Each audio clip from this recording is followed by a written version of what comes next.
Very cool score here. Nice work, David. I mean, I think that people are kind of getting half of the story here because the your sound set is a little, is not quite, doesn't quite have the depth of, say, like Note Performer. Just has just a little unconvincing in some places.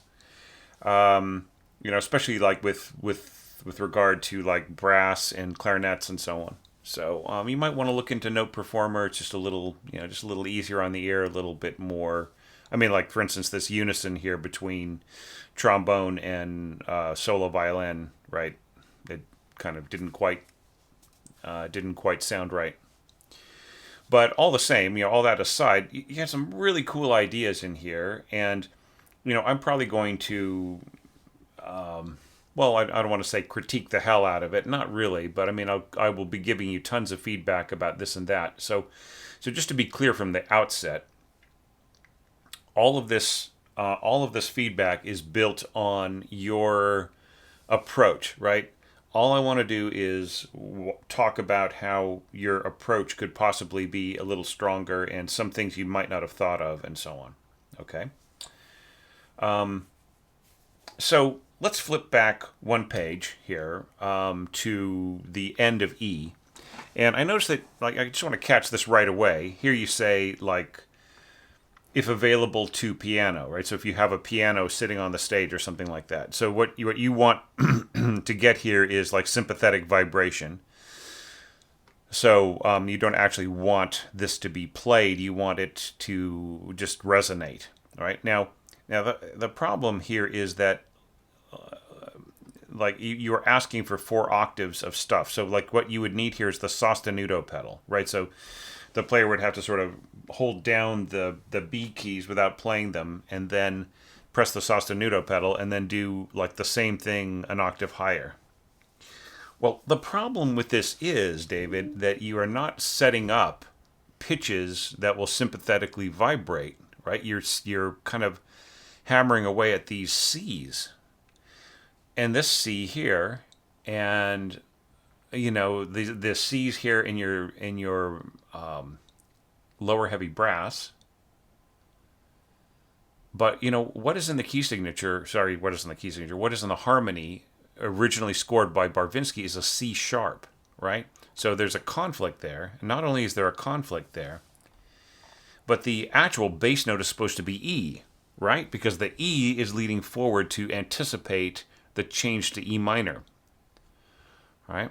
And it's also like a half step up from the D sharp that everything's been sitting on. So like by going to C here, it just like really spoils the whole. Like not only does it interrupt the whole plan, the whole harmonic plan here, and sort of create a note that's kind of just sounds like just sounds like a random kind of buzzing noise that doesn't really add to the overall sense of harmony. Like here's a B, right? Right in here. But this isn't enough to really trigger the B's that are in here. See, like that's the other problem, is that like your whole plan of having these B's resonate and kind of create a like kind of a wash of sound that could be heard. Yeah, so the C's just go against that, right? The C's just like don't activate. Like I don't see, besides this B right in here, I don't see what is, and that's doubled here by one of your bassoon players. I don't see what is, and I guess like this C sharp sounding B and these B's here, but I mean, and then this one on top of here, but I don't really see like a lot from the bass, right? So that's really where you need, if you want the overtones, if you want the sound of these B's to like really, be prominent, then they have to be triggered by some kind of resonance from below, which is also a B. And you're even trying to get that from the strings, right? Hold B's in octaves without bowing. All right, well, look, and here you give this B a big thwack here, right? But that's still not enough to activate. I think you need like everybody just hammering away at a B, and then for them to suddenly pull away, right? And I think to really hear this effect, you might need to mic the piano or something. The thing about it is that like in like a, let's say, a solo piano performance, like in a small room, or a mic'd performance, or some other kind of smaller situation, I think you could get a satisfactory sound out of this approach. But I don't think in a concert hall it is going to make that much difference. So I think you just need to figure out a way, what does that sound like? And then emulate it on instruments that will have like a stronger sound. Whether that's like bowed cymbal, and like maybe bowed vibraphone, uh, maybe like muted flute or something like that, just kind of playing really softly, or and like flautando strings. Do you know what I mean? Like there are ways of getting that just real kind of hovering backgroundish sound. But I don't think that this. I really hate saying this, David, because you put so much work into it. But I don't think that this is going to have that sound. Like once, by the time you get to this decay, this emulate or simulated decay right here. And here you're saying if piano is not available, I would say that you would need this even if the piano was available, because I don't think that the sound of the piano right in here is going to last. And I think furthermore, you have to consider that, like, what did Barvinsky say in his original score? He wants the B to tie all the way to the end of the 12/8 section, and then the 6/4 section is would be the end of the B octaves, but that's not what is happening here, right? So just like your orchestration tutor regrets to inform you that this is not quite going to work, and I just hate to say that. I think that it would work great in a chamber situation if everybody was really listening for it, but I don't. I think this is quite going to work. But maybe your experience is different. Maybe you heard something like this in a big concert or something, and it worked great. I just don't think it's going to work. So maybe just try to find some other way of getting that kind of background humming sound. Having said all that, I do think that this is really terrific, the way you build up to this and the way you keep the energy strong and everything, and you fade down. I think you could fade down to like triple P if you wanted to, or pianissimo, right? Just really just back the hell off, and then have this continue at piano, right? Just I guess you'd have a flute above and a horn below. I'd say triple P for your maybe go down to piano here, mezzo piano there, and then just keep them 1 degree apart, because the horn is going to want to overwhelm the flute, right? That's its job, sort of. But with keeping the flute in its stronger register here, more or less stronger register, then it's got a shot. However, like it's still, up here on this F sharp, this written F sharp sounding B, it's still going to have that edge, right? And the edge is going to want to overwhelm the flute. So it might be a situation where it's just best to keep the flute at piano, and like have the French horn, just go down to pianissimo. Not the easiest dynamic to hold on that pitch for quite a while. Like, risk of cracking, I would say, with maybe semi-pro player. But all the same, if there's some way, like even like maybe just like fading out here into tremolo strings or something like that, fading in, just some kind of thing. Or maybe here's where you can put in your bowed vibraphone. Anyhow, all right, so let's get past that. So now we're going to go to our tuba solo. All right, and here you have transcribed the tenuto markings right onto the solo parts. So I'm not going to really try very hard to talk you out of it, but have you considered the just like the reality of that sound, as opposed to da da da, like, or it's slurred da, like tenuto. It just may be like the most unimaginative way of handling the first three notes in these phrases.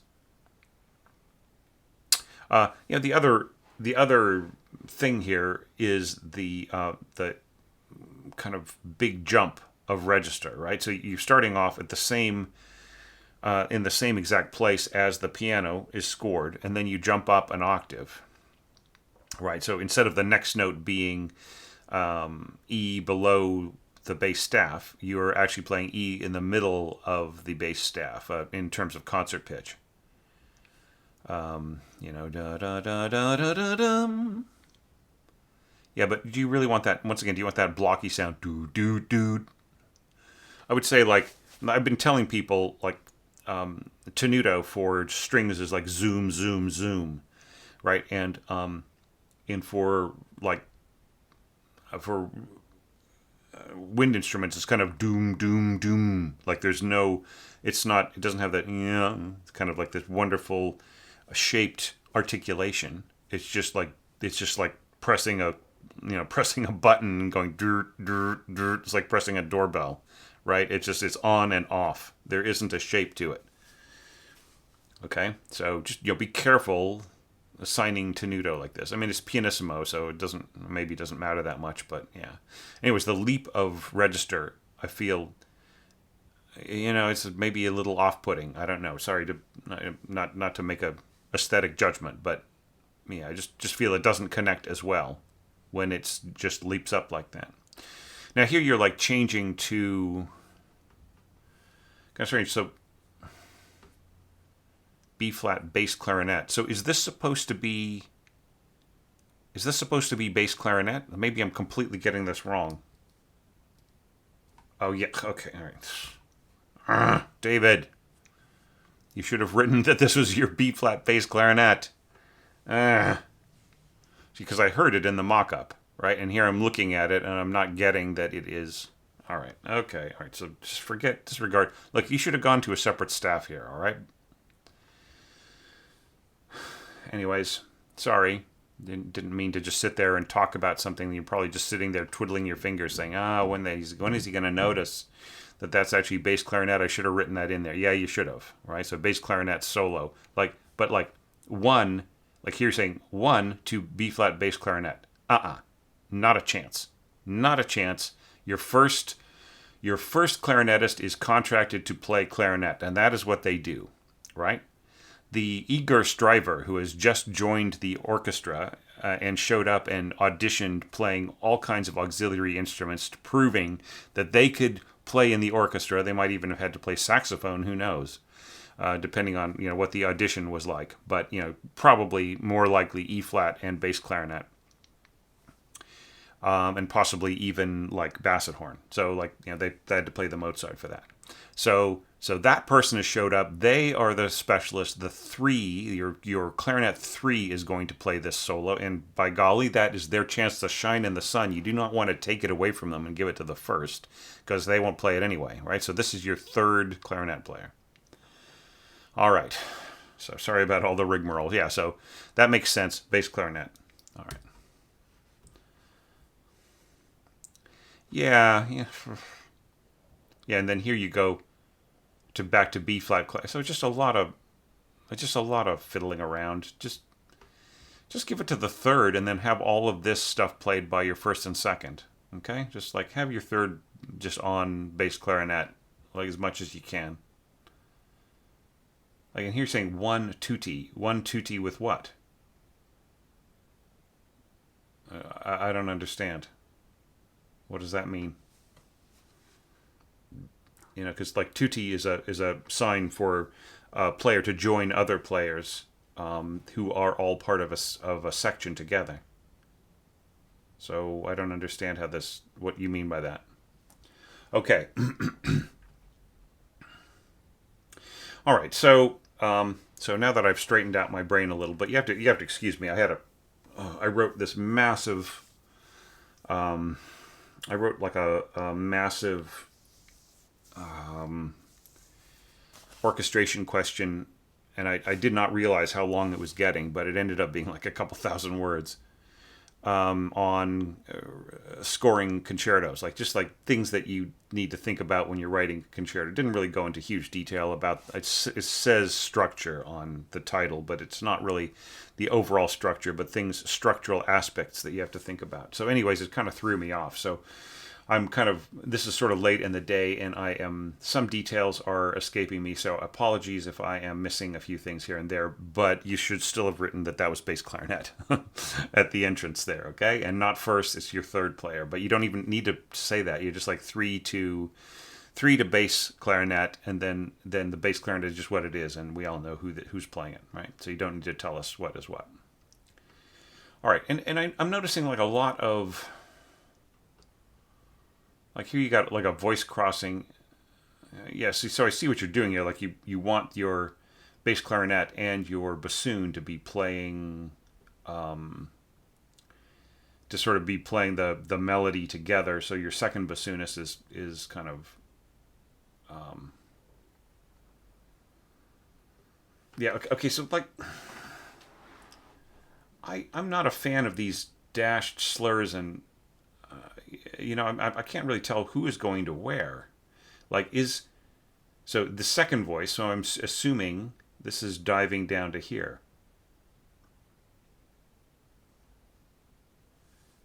Be da da.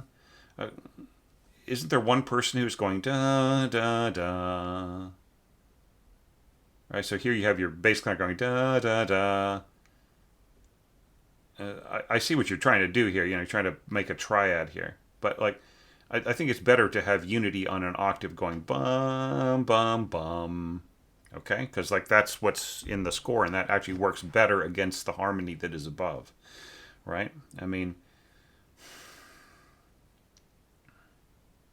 yeah, and especially against the French horns. Like here, you got them playing at pianissimo, and that is awesome, by the way. I love that color, but that all the more reason for there to be a firm octave here, right? And maybe it would have been better for you to have your bassoonist soloist playing an octave below the bass clarinet, and the bass clarinetist to firmly be playing the actual melody line, dipping down to a low E, which in this case would be like a written F sharp, right? Yeah, so, yeah. All right, and then we're back to tenuto marks. Do you really want to go do, do, do, or just, da, da, da, da, just regularly articulated notes, or slurred da, or portato, leave the tenuto marks on, and just have a pulse on the da, da. You know what I mean? But like tenuto just seems so boring. Just because it's in the piano score doesn't mean that it translates well. That articulation style will translate well to strings and winds, right? So just watch out for that. Yeah, but having said that, see, like here's what I feel that you should have had over here: that octave relationship.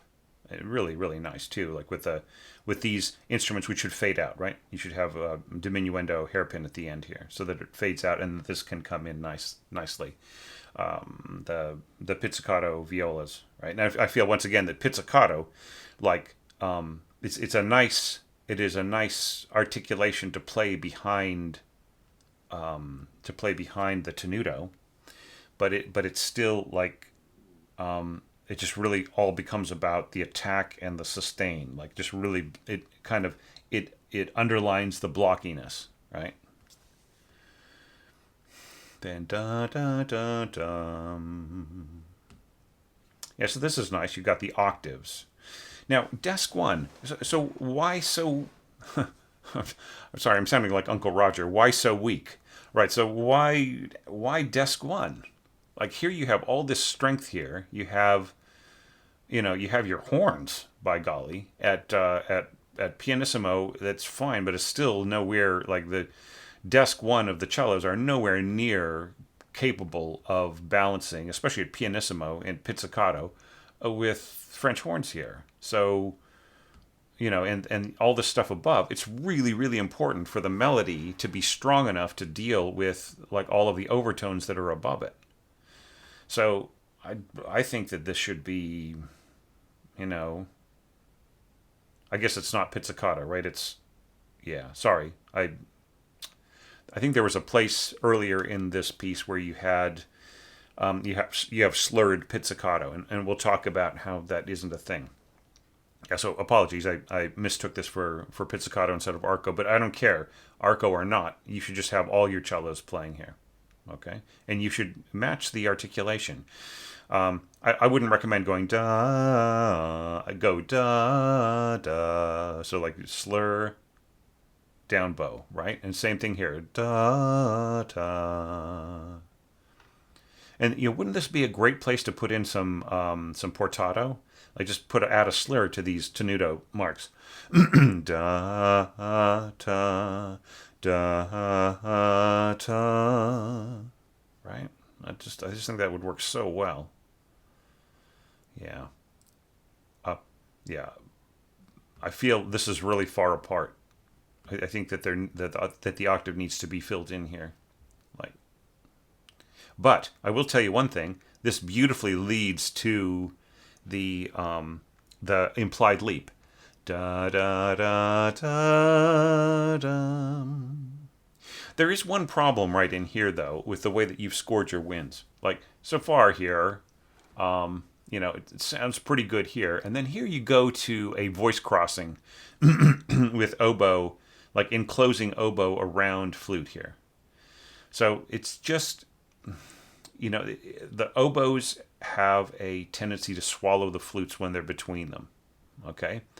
And so that the same thing is happening here. Like the lower you get with these flutes, the more they will disappear. Right? Until finally this A, it's gone. Right? And it's right when you need it for this, da da da dum. It's it's history. So you need some other instrument to sandwich in between there, or just flip them, right? Just give this part to your first oboe and give this part to your flute player, okay? And then I think that I know you're trying to do like something fancy right in there, and it sounds good in the mock-up, but like in real life, the flute will just get eaten up, right? Yeah, but like, and then with the flute on top, da da da da da, that comes through way way better. The implied leap, but all this other stuff in here is cool. I love the way that the horn is being used in here. Just keep it soft, keep it in the background. See, like here, I would say piano, and then go back to pianissimo here. And here, like you haven't told the second horn player that they are louder, right? As far as everybody knows, they're just cruising along at pianissimo, and then all of a sudden you're having its diminuendo to pianissimo. I thought we were at pianissimo. This was intended to be piano. It's too strong with the way you've got everybody else scored, right? You really want this to come through, da da da, and I really think that you could do more management, like more dynamic inflections and for your melody, right? Just here you're saying mezzo forte. Yes. Make everything stronger in the melody. Not hugely strong, but just enough to balance against all this weight that's on top. Okay, so then continuing on, you have this. You start off with a mixed winds and strings going towards this, and yeah, the clarinet will get swallowed into the sound of the of the strings to a degree, right?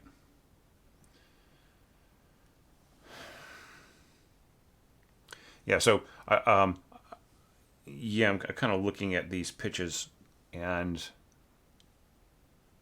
yeah, so A, sounding G, and then here you throw this in, right in here, which is like hang on, yeah, so you're going back to B flat clarinet, yeah, and then sounding E, but that E is not in the middle, right? I think that you accidentally scored a written F sharp here, which is supposed to be, this should be a written G sharp. Yeah, so I'm just kind of looking back and forth through a bunch of screens all over the place. Yeah, so this needs to be a written G. So that's why this sounds funky in here. All right, it's just like this. Your clarinet part is kind of off the rails.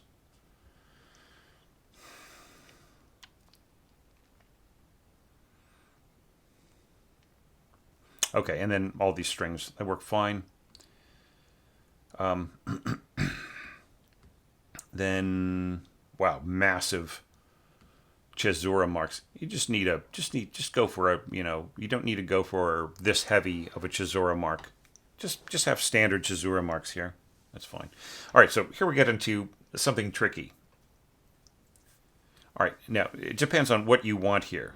Like here you have solo violin playing piano, and you have solo trombone playing piano, which by the way, I would score in tenor clef, right? If you want a balance here, your trombone is going to be pianissimo. If you don't, the trombone is going to dominate, and the or your violin solo is going to be minimal use. Cool marimba part right in here. Yeah, and then the tremolo here.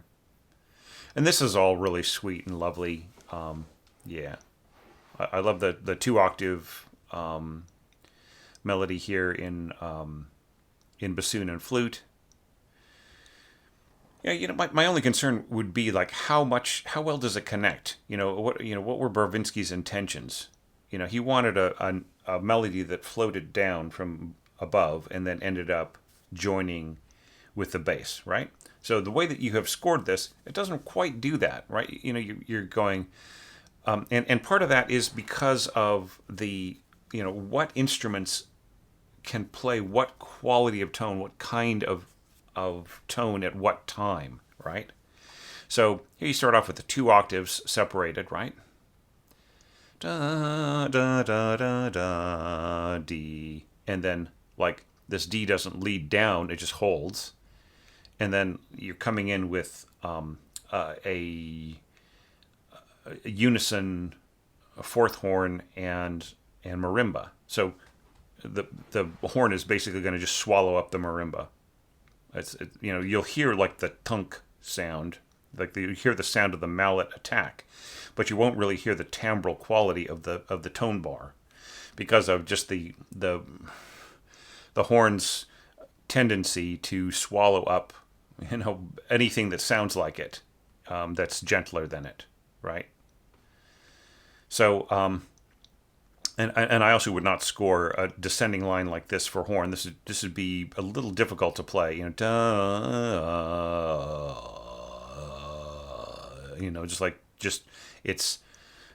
It's hard to slur down, like this, and it's better to have look if you have mallet punctuating the start of notes, then you might as well just have tonguing punctuating the start of notes, right? So ta ta ta, right? It's just so much better. It's like easier on the player, and it makes sense with the who they're doubling. So yeah, so look, pianissimo diminuendo, right? It is the horn player who should be doing this, not your marimba player. If you want a balance here, your marimba player should start at mezzo piano, and they should go down to piano here, and then everything will balance nicely. Yeah, because marimba is like one of the softest instruments in the orchestra. It's like harp.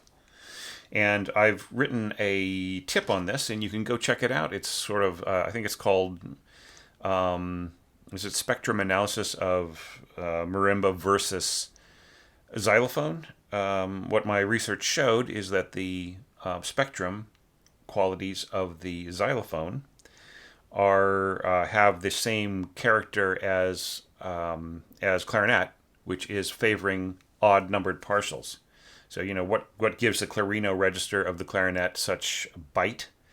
It is precisely that, and that is exactly why the why it's so easy to hear xylophone and why marimba gets swallowed up, because the marimba sound, it has the same, it has the other kind of response where like all of the normal, like all of the harmonic spectrum is about the same as like winds, most winds that aren't clarinets, saxophones, string instruments, and so on. So that it just those instruments absorb that where they wouldn't absorb the xylophone, right? So it's just that's the risk that you run with marimba. But the harp scoring here is gorgeous and everything else is great. So cool ending. I have to say, like the purposes, like your intentions here, are very, very cool. So those are just some ideas on how to make them work a little bit better. Okay. But just like the general idea of what you're doing here is really, really awesome. Now back to D. Wow, I realized that I spent half an hour talking about E. So things are going to condense a little bit if I possibly can make them condense.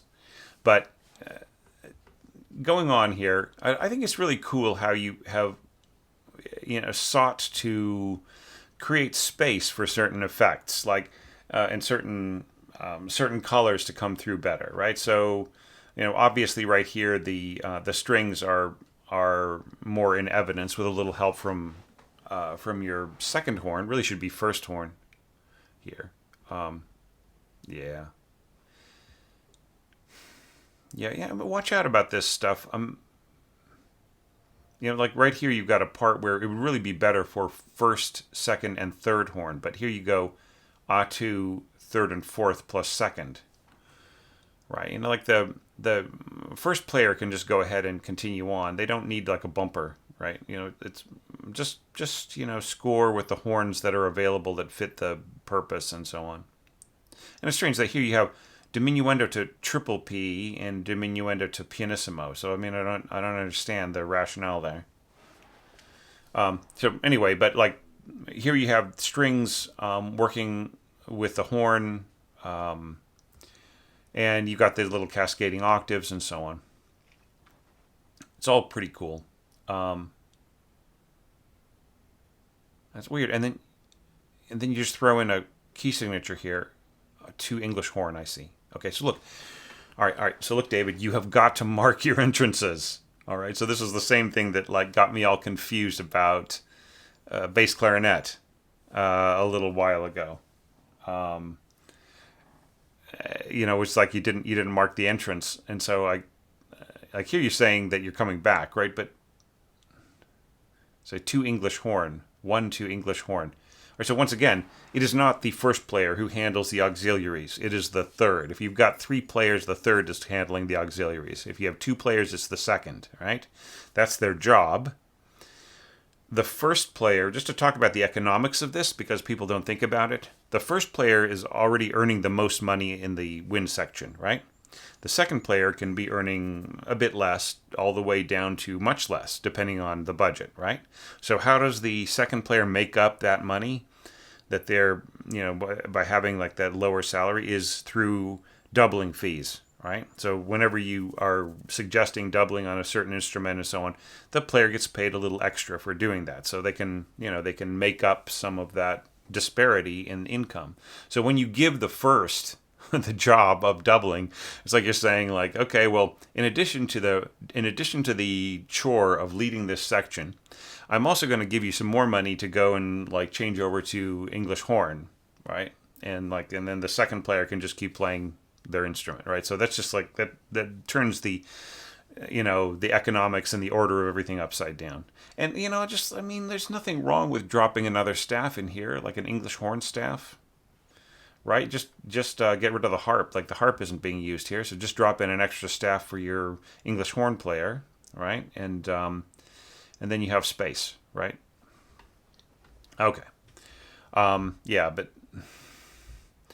All right. So to get back to what we were talking about, so here you have, you go to really soft strings so that you have this nice duo with English horn and marimba playing. And then here you come back in with more strings, more winds. Why are you giving the solo to the second player? That's the first player's job, right? If anything, I would give, like if you wanted to trade off between horns, the high part should go to the first and the low part should go to the second. But that's completely not necessary because this whole thing could be played by the first, if necessary, right? Yeah, I mean, it's just the scoring of the horns is kind of funky. Like this actually should be the third. I would actually give this to the third. I would give this to the second and fourth if you were going to do something like that. But it should really be the first that plays this, right? So first and then second and third would handle this, which means that this would be written as an octave in this part, and then this would just be a single player with the number 3 over at the entrance. Yeah. All right. So, I mean, it kind of works. I like these cascading octaves here. I think they could actually use a little support. I mean, you know, if the marimba is not really going to be contributing a whole lot here, and they really won't be all that audible, I mean, why couldn't they kind of play, you know? And then, like, going from here, there's just no way that the marimba is going to contribute meaningfully here. It just does not have the projection to deal with all of these horns, especially like pushing your second horn up here to like a G sharp. You know, I mean, it just will swallow up the marimba whole. So if the marimba started playing like the little, you know, ba ba ba ba ba, it would have more of a chance of being heard, right? Yeah, I'm not really convinced by, you know, a lot of these.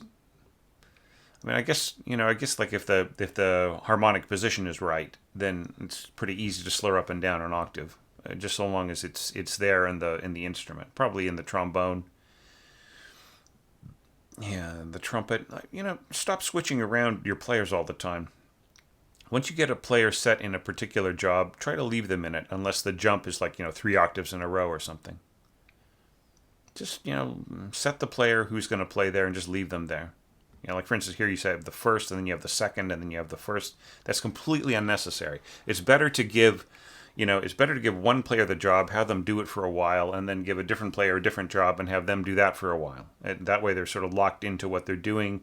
The conductor only has to worry about that player for a while if they have to cue them or you know, bring them in or keep an eye on them for some reason. Okay? Cool little timpani strokes right in here. Yeah. Yeah, and then this comes back in strong. So, you know, there really is no need to drop the, you know, in the piano part, in these bars right in here, the octaves drop down an octave, right? The cascading octaves drop down an octave, and that just has to do with the ability of the player to keep it together, the pianist to keep it together. It's nothing that you have to do, right? You don't have to emulate that. You don't have to put it in your score. You can just go back. You can just keep your octaves high where they're audible. In fact, like the closer together you get in this section where you're gaining strength, the more those octaves get, you know, disappear. And I appreciate that you are making them stronger here in the bass, but you don't have them really strong in the bass at all. Like you throw in a little bit of bassoon right in here, but that's not the same thing as having them strong in the bass from the beginning, right? So we don't really get the cascading doesn't go very far before it sort of runs right into stronger mid-range instruments. So might need a rethink right in here. Yeah, so this is interesting. You do not need slurs on this kind on tremolo. Okay. All right. So.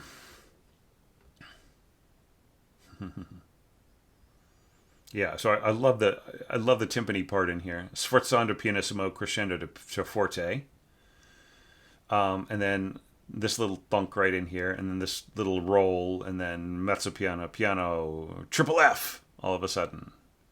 I'd put in a couple of, maybe just fortissimo with accents is good enough here. All right, because nothing else is all that loud here. All right, so here we're at the Ravel chords, right? Da da da da da da da da da da. You know, I mean, I see what you're doing here. Like, I think that these octaves in here need a little bit of support from somebody. I don't think that they're strong enough on their own. And then, right in here, I mean, I love the color of this. It's very, very cool. I don't think you need two French horns here, right? It's just totally unnecessary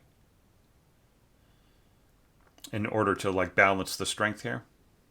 And I see what you're doing too. Like you're saying, okay, well, I'm not going to have my horns too loud. Well, if you don't want them too loud, just have first horn here, okay?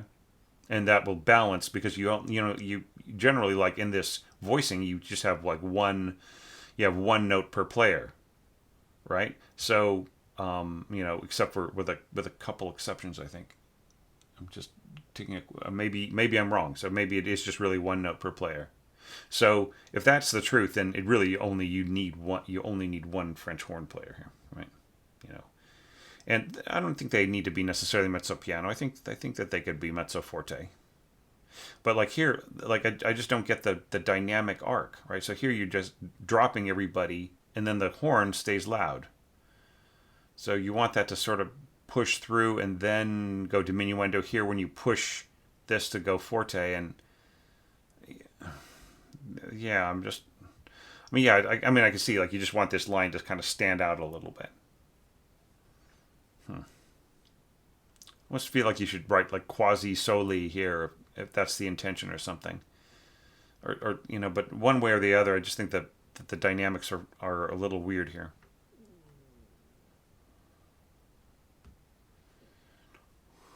Right, and then bum bum bum. Okay, all right. So continuing on here, I will say one thing that I like a lot of what you're doing here, but I just don't understand. Like this is the second score in a row that kind of makes the same error, and I'm wondering if there were some people who were using like a wrong edition and sort of sharing it amongst themselves. Okay, and that is that like, what is the note here? Sorry. What is this note here supposed to be? It's supposed to be a D sharp. Or excuse me, sorry. I said that wrong. It's supposed to be a B sharp. Right, so when you keep it at C sharp, it just throws the harmony off completely here. Right, and then here, going back to C sharp, like we lose the basses. Why are the basses not present here? They're really, really needed to stabilize what's going on here in your tuba. This is a score that could really have used contrabassoon in a lot of places. So, instead you chose to just have like three bassoons, but I'm not really seeing a justification for a third bassoon on a lot of these, on a lot of this playing. Here, like you're saying, second and third will double this down here and so on. But it's, I mean, what could that third bassoon be doing? It could be doubling this, right? Or it could be a contrabassoon helping to double some of the bass part right in here and make it stronger. So, like, you really could have used a contrabassoon right in here. And yeah, there's just absolutely no need for like 1 and 2 on top and 3 on the bottom. Like, you'll get the same effect just with two bassoons sharing this with the way that you have it all scored. And here you have like 3 clarinets sitting on this one pitch right in here. And that's going to have like a really like a very phased sound. Yeah. Okay. All right. Yeah. So like but we were on the subject of the changing of the harmony, right? So the second bar needs to be a B sharp. All right. And then back to a strong C sharp here. Okay. And then here, this B is great. That's exactly what's needed. And then right in here, right when we need to go to A sharp, for the context of the harmony, you are hitting us with C sharps again. Right? I don't get it. Yeah, and then finally we go to this D sharp. Yeah, and then things are pretty cool. Yeah, so yeah, I mean, I just don't get why that people were messing up because it's like perfection, right? Like it is. If you're going to follow Barvinsky's harmony in these arcing parts here, which, by the way, beautiful, like the way that you worked out this arcing and took out the rests and everything else, like totally 100% prove. Big thumbs up from me. So I don't understand why people will hold on to the harmony above but change the bass note, which like gives everything its context, right? Because I don't feel that the changes were justified. I don't think C sharp is justified here, right? Because you still have this. You have the B sharp in the cello right here. Maybe it was just a mistake. I don't know.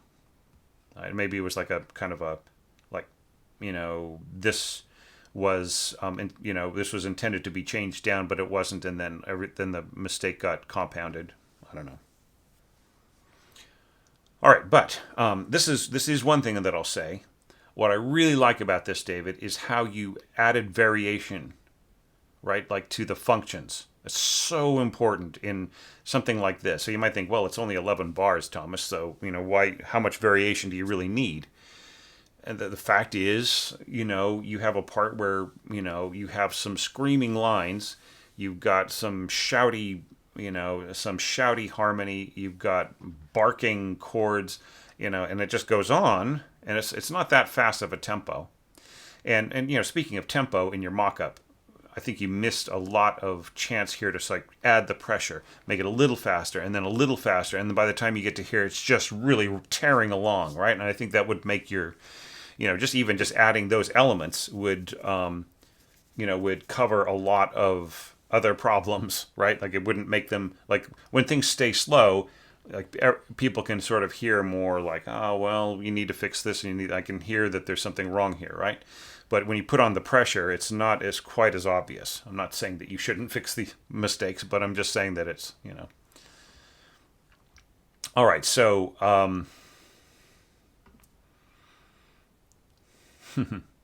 yeah, fortissimo with accents is better. And the same thing here. Just thump, thump, thump, pong. So just roll forwards here and crescendo to just fortissimo with accents. I don't think, like the triple F really is just like, it'll smother a lot of other things that are going on here.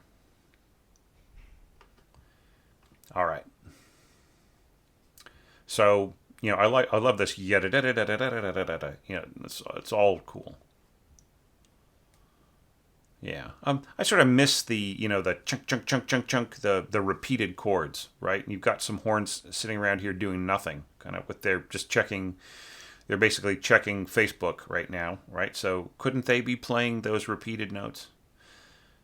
Yeah, and like I must say that like the only here you're saying solely. This is one player gets a solo, right? You could say solely with trumpets, right? But like, just say solo, all right? Some people feel like, oh, we should say soli because everybody is playing a solo together.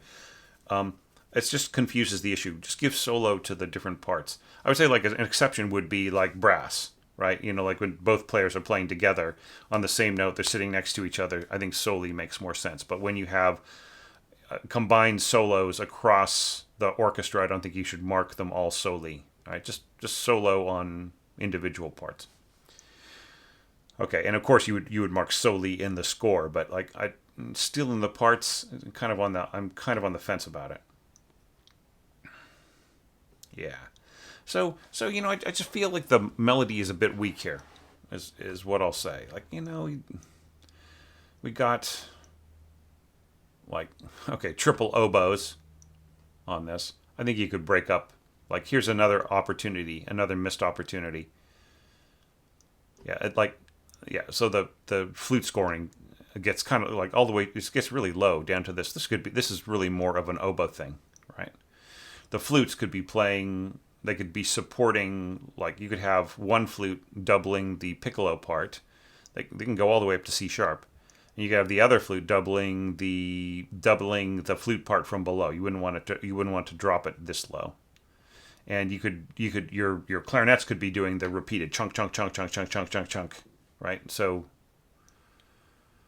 yeah, solely 1 2, and then all right, so 3. So all right, so I'm not a big fan of this kind of stacking. I really prefer to put the number of the player down by the voice, right? Because it almost looks as if you're saying, oh well, this is going to be played by 3, and then you're saying 1 and 2 above parentheses. By the way, this upper thing is this upper line here is still played by 1 and 2. Not you don't even need that. You don't need this. Just get rid of all this. Just put the number 3 down here. All right. It's just cleaner. Yeah. I think you could. I think you have more voices here than you think. You like tripled up, doubled up voices, and put certain things in weaker registers. You have off 3 oboes here. I think that like it just makes the melody weak because there's not enough players combining and helping each other out. We don't get the soaring feeling because there are no strings involved in stating the melody here, and you're very very stingy with adding weight, using like the double basses to add weight to the string part, using the double basses to add weight to the bass part. Right, so we don't really get that smooth sound below. It really kind of sits on the shoulders of your, your like trombones and like look. And here's like, what about bass trombone, right? Instead of using 2 tenor trombones to play these low things. Yeah, so finally, right in here, like we're adding more weight to the melody, but at this point, things are sort of starting to back off, and yeah, I would definitely I'd score this in tenor clef, just this bar. But having said all that, I really love the way that here you really start to swap functions between parts and so on. So that is cool. I just say make the melody stronger. You don't need A3 clarinets on this part, right? I think that there are ways of distributing some of these functions throughout the orchestra that are a little bit more even, and that that support each other a little bit better, and really kind of help the focus of the music stay firm while you swap out the other functions. And the swapping out of the other functions is just so fun and is really lovely. Okay, so anyway. So those are my thoughts on the D section, and just like a few standards and things. Most timpanists no longer like the trill marking. Just add the triple beam tremolo sign for a timpani roll. There was a so like here and so on. There was an entry that like showed that I think it might have been a misinterpretation a few back, where the orchestrator had thought that they needed to indicate the pitch because after all it was a trill mark. So what was the pitch that the timpanist was trilling to, right? So this is just another way that the use of the trill mark can confuse the issue of what a roll is, right? Anyhow, but aside from all those gripes and nitpicking, all that other stuff, I really thought that this was fun. This is one of the funner, more more having more variety, having more kind of like timbral interest in it. There's some fascinating possibilities here, and I feel that you should keep working on it and see if some of my suggestions work out with your philosophy of scoring and your approach. Okay, because definitely, all my gripes aside, I really really enjoyed this. And now, finally, after nearly an hour of analyzing the back end of the piece, let us take a look at the front end. And I promise I won't, I've covered a lot of things already in this, but there are a few other things that are almost in crisis, so we have to really address them. So starting out, though, it's all really pleasant. There are some strange things that you do with the harmony, like you're changing a lot of things, which I feel it's really unnecessary. Like Barvinsky has really worked out exactly how he wants the flow to go, and I think that like the additions that you have made to the harmony, some of the internal lines, and some of the repositionings of voicings and so on, don't really necessarily add, and they also create further problems. For instance, here you create a suspension, here with this C in the oboe, and then when you come back down, the suspension isn't resolved, right? So I mean, not resolving suspensions is a nice impressionistic thing to do, except for not in the way that you introduce it, right? Right here. So I mean, that's just an example, right?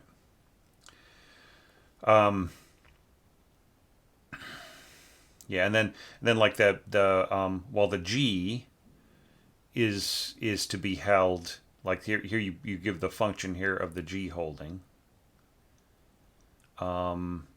There is also there's supposed to be a C that is held, right? And then I see, so you put it up here, so it turns into a suspension, right? So like it needs to be from below, not from above, and like so, like yeah, so you swapped a bunch of functions around here, and so that's what's throwing me. Yeah. Okay, so yeah, and then there's like kind of strange, like yeah, the some things feel a little odd in the markings. But I mean, it's nothing fatal or anything. But yeah, and I mean, like in some of the general stuff in here, like like having like a kind of a timbral progression. Well, you kind of pretty much sticking close to where you start off. But you let go of the horns here, and then you kind of stretch things out here a little bit, and once again, there's like some stuff added in here, perhaps some repositioning of functions or some added harmony that doesn't quite work for me.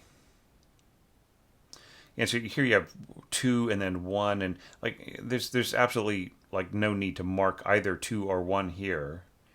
Like if you're working in second voice, it's really obvious that the first voice above is 1, right? Yeah, I just I almost feel like I need to do a course on 2-part writing for orchestra. I think that would just really help a lot of these issues. Yeah. Okay. So without going into huge detail, this isn't scored too badly. In fact, there's some really beautiful stuff going on in here. But like the thing that I worry about is this, that like the context doesn't change, right? So like you start off with flute in this position, clarinet in this position, right? Horn in this position. And then here you sort of swap things. You put this pitch here in your first trumpet. See, so it's like kind of the same sound twice, right? So I would say if you really want to get away with this, bringing back kind of the same sound of the chord a second time, then you need to have a way more variety in here. Otherwise, it just kind of sounds like everything's going on in the same position all the way through to here, right? So like if you, like I would say, like bring in strings here, and maybe like change, like just really have contrast between horns and winds and everything else before you end up here, and when you score this, make it really markedly different from this. So that when you come back to it, it's like, oh yes, now we're seeing, oh, this is thrilling. We're seeing what this could do before, rather than just okay, we're continuing on with this, right? So I think if you want to pull that trick, you have really got to have more variety in your prologue. Okay, so and then one more problem that we've got here, okay, is that you once again you're inverting functions. So for instance, here we've got the D thirds shared between first horn and first clarinet. Okay, and then the B octaves, instead of having the B here and then like a B an octave below, you have it 2 octaves below in the bassoon. So what does this do, David? What you're doing is you're taking what was originally a D major 6 chord, right? So D major, D, and F sharp, but without the A, it turns into the melody note of B, so that's a 6 in the harmony, right? So that is a real awesome impressionist chord. However, when you put the B on the bottom, what does that do? It turns the D thirds into the top part of a B minor triad, right? So that's definitely not Barvinsky's intention. And then you end up here, and you end up resolving to an E minor chord, right? But this is a prelude in G, right? So the implication is you're going from the 5 to the 1, the 5 being D6 and the 1 being G6, right? So by flipping those, like flipping the where this melody was to below the harmony, we've changed the whole context, and it becomes more kind of like late romantic and not impressionist anymore, because you kind of defined too well for us how things work. And there's no, it isn't like right here where you got these D's rooting below, just making sure that we get the context, right, of the harmony. And then of course here you put the B back where it belongs, an octave below the flutes, right, in the trumpet. So you sort of have the harmony hanging off below right in here. Now right in here, I actually like the fact that you change, like, like this changes from horn, like this position right in here changes to like a different voicing here with these instruments and so on. It kind of low oboe right in here to be playing soft, but that's all right, just as long as it isn't too fast. Yeah, and I like the idea of the solo harp right in here. They say piano auxiliary, so we already talked about that. It doesn't quite work. If this is all going to be piano and these are going to be low strings in here, it needs to be mezzo forte. And this is a grand staff, so it's perfectly, like, you could do two things here. One is you could have the dynamics above. Actually, three things, right? So dynamics above, or one staff, no upper staff. You don't really need it. Just have, like the harpists read a single staff all the time, or grand staff, and you divide up the strings more rationally. Okay, so I would say make this staff, bass clef. Okay, so these three notes go to your left hand. These three notes in here go to the right hand, and then the harpist's left hand goes over and plays these three notes, and then these two notes right in here are just right in the range of where the right hand was sitting a minute ago, so they'll be up here, right? So here's where you get a lot of cross staff beaming. So it's that might be a way of dividing things up. So just think of 4 fingers per hand, ability of the harpist to stretch a tenth, and and to try to keep the fingering simple between each hand. That's just as the best possible, and don't worry about the hands changing position and so on. Like for instance, right in here,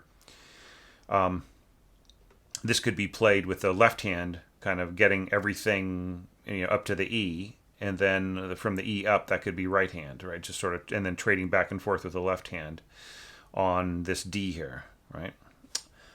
And so on. And this could be like that, and that could be like this, and so on. So, just try dividing it up between the hands might be a way of doing it. But then, like, the harpist may, want to rewrite the whole thing, because they have a different philosophy of how they should do it.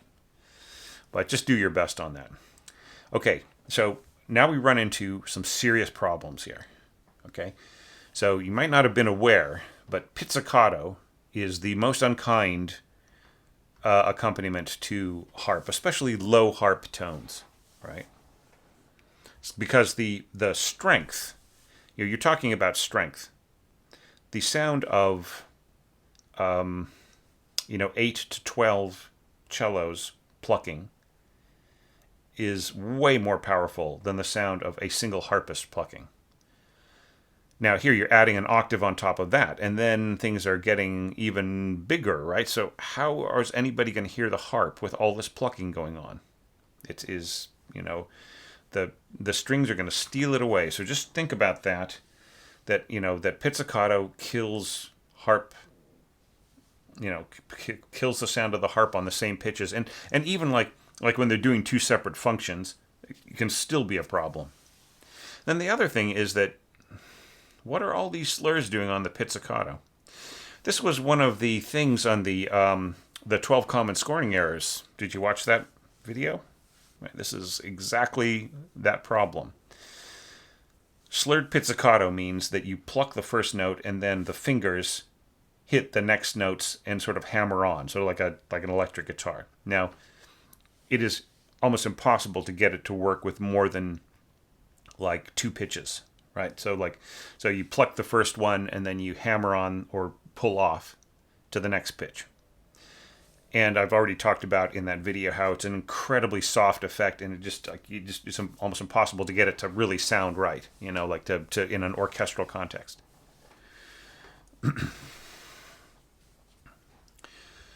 Okay. So there's a lot more to say, but I'm kind of running out of voice here a little bit, and I need to take a break soon. So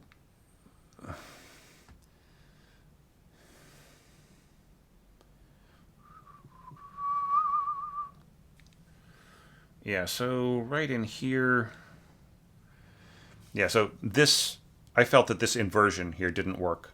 Right, so really, like, everybody, watch out, like, when you have something that is as kind of perfectly balanced in its harmony and the relationships. Really watch out about inverting things, like, putting the C up here, right? Turned into an inversion, kind of spoiled the, rather than like the suspension from below, it kind of, put it in the middle, and it kind of begged the question of why wasn't it being resolved, right? Okay. Yeah, here is much better, but yeah, this is just kind of strange. Yeah, and just I forgot to mention right in here, like the second flute right in here is just basically going to get blown out of the water by the horns. Not to mention the doubled oboes right in here. Yeah, I think I've lectured on this extensively, David. You just really check out like. I think I'm just going to have to do an entire video on, not scoring low flute when it gets swallowed up by everybody else, because it's just kind of, I keep saying it over and over again. All right, so people stop scoring low flute in places where it gets devoured by other instruments. All right. Okay. Yeah, but in general, your flute scoring is fine.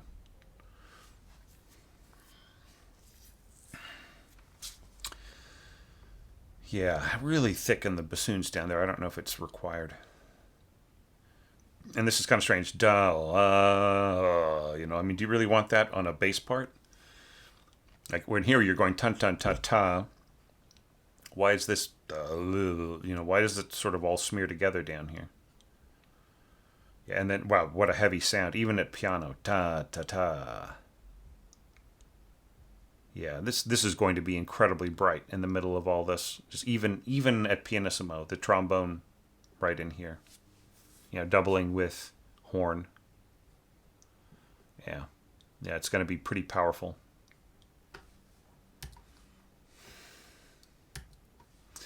All right, so continuing on, I think just more and more reason why you shouldn't be scoring slurs on pizzicato. Like the other danger of scoring slurs on pizzicato is that the player will think that you forgot to mark arco, right?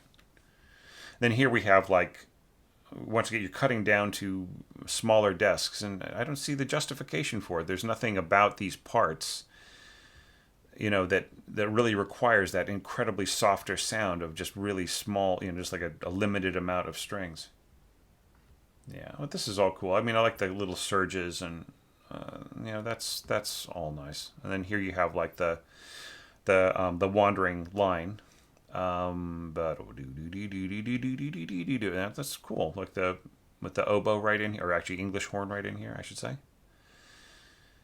With pizzicato accompanying it, and then here. All right, so you're going really high here with your bass clarinet. And no question that the bass clarinetist can handle it, but it's not the greatest place to trade off with the flute. I think in this case, where you have everything really stripped back and you don't have a lot of competition, I think that you can have your flutist come in here, right? I think that that's where I would do it, or maybe at the end here, right? And actually, it's a cool idea because, like, high bass clarinet has a real close relationship of of tone to flute.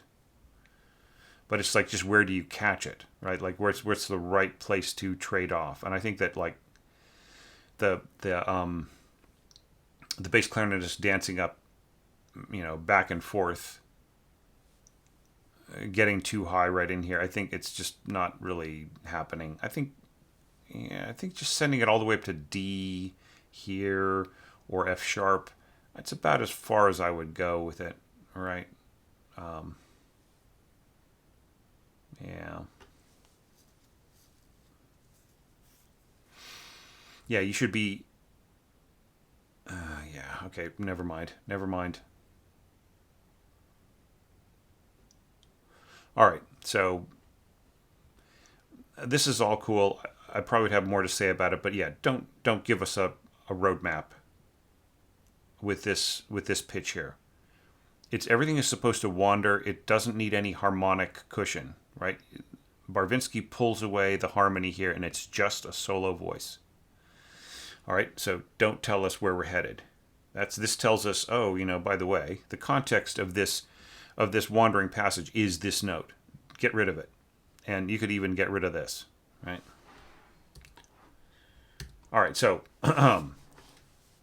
just a few comments about this, and then I gotta take a break. So yeah, so the marimba right in here, I think it's really, really cool. Best to bulk this up.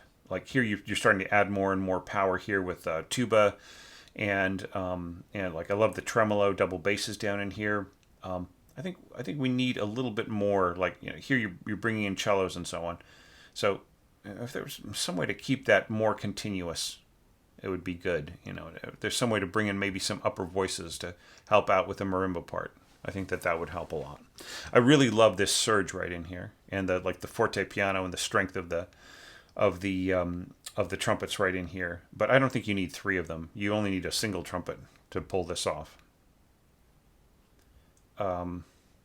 Yeah. Now this was beautifully French right in here. Just really, that the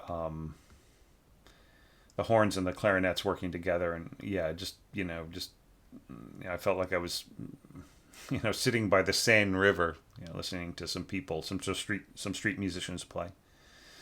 It was lovely. Yeah, and this coming in here.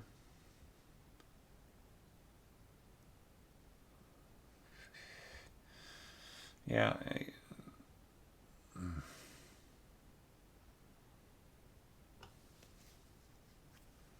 Yeah, so I mean, yeah, that's all good. I feel like the strings aren't really doing a whole lot here. Like, see, you're marking pianissimo here, but you're not thinking about the balance between all these instruments, right? So pianissimo here to piano, that's great. Pianissimo here, the strings or sorry, the winds here are at a little bit of a disadvantage, and the strings are especially at a disadvantage against the horn here, right? So it would be better to mark them piano, right? And then here you go, really, really soft, but your horn is still at piano. So, there's definitely an art to scoring really soft dynamics together. And, a lot of it is just really that some of the rules that work at mezzo forte to forte really do count in certain combinations for winds and strings at very soft and brass at very soft dynamics as well. They should be able to balance, but in certain cases they don't quite. Yeah. Like, I mean, I almost feel like, why is this even here when the bassoon is covering it, right? And it makes a better blend with the strings. Yeah, there's just so many things I could pick apart in your score, but I think I've given you enough help with this.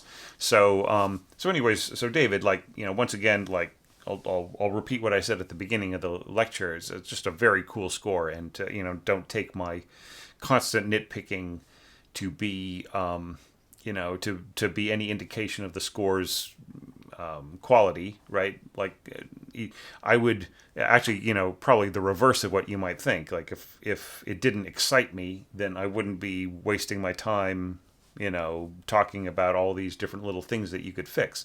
Because like the whole purpose of saying, fix this, try that, have you thought about this? Maybe you don't know about so and so. It's all to try to get you to take the conception that you had and make it even stronger, right? And also just like some basic scoring stuff that things like this, right? Having a separate staff for English horn or marking the entrance really, really clearly, right? Like this would throw a conductor completely. Solo 1, changing the key signature. They'll probably still think that it's an oboe if they're in a hurry, right? So it's absolutely, you've got to say that this is an English horn. It's things like that, right? So, I mean, but I will say, like, it's not that you are not trying, right? Like, you really are, like, marking a lot of parts and just really being exact with it and so on. But I still think that there's some more work that you could do on two-part writing. And I think I might just do, like, a little mini course or a couple of videos on it, just to kind of help you out in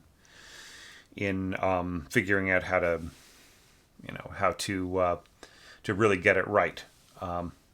So anyways, I will stop there because I've said enough. But just really want to thank you for the huge work that you put into this. I mean, it's so beautifully engraved. Like the look of it is just gorgeous, whether there are errors in it or not. And, and especially that, like, you were, you are helping to renew interest in this really worthy, wonderful composer.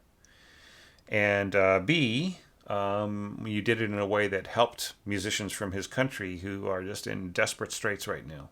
That's, in inhuman conditions. Who, just like, all politics aside, I did not make this a political thing. Anybody versus anybody else. It's all about just helping those musicians. All right. So thank you so much for that. And to all my other Patreon supporters and, website subscribers, regular viewers, you guys are awesome too. So everybody knows what to do now, right? Jump in there. I missed a lot of things talking about this, whether I didn't quite catch them or I just didn't have time to talk about it because there's so much to unpack here. So please, help me out here. Jump in. Give David your thoughts about it, and help him any way that you can, anything that he might need there. But please do it in a constructive way, okay? Because this is really great effort and deserves to be respected. All right. So thank you, David. Thanks, community, and I will be back with one more video today. And I wouldn't have believed that I would have been able to do it a few hours ago, but I've found my second wind. So all I need to do is rest my voice for a little bit, and then I will be back for one more very cool score. See you then.